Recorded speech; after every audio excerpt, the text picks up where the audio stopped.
ఒకప్పుడు మన ఇంట్లో పెద్దవాళ్ళు పిల్లలకి బోన్స్ స్ట్రెంగ్త్గా ఉండాలి అంటే మేక కాళ్ళను తీసుకొచ్చి సూప్గా తయారు చేసి ఇచ్చేవారంట కదా. మరి ఇప్పుడు డాక్టర్స్ కూడా అదే రిఫర్ చేస్తున్నారు.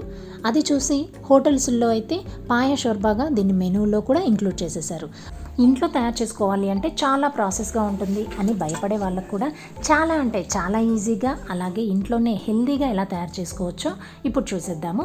దీనికోసం అయితే మేక కాళ్ళను ఇంటికి తీసుకొచ్చుకున్న తర్వాత దీన్ని పసుపు ఉప్పు వేసి 1-2 సార్లు బాగా క్లీన్ చేసుకొని కుక్కర్లో వేసుకొని స్క్రీన్ పైన కనిపిస్తున్న ఇంగ్రీడియంట్స్ అన్నింటినీ ఒకదాని తర్వాత ఒకటి వేసి 4-5 గ్లాసుల వరకు వాటర్ని వేసుకొని మూత పెట్టేసి 8-10 విజిల్స్ వచ్చేంత వరకు కుక్ చేసుకొని తీసుకోవాలి.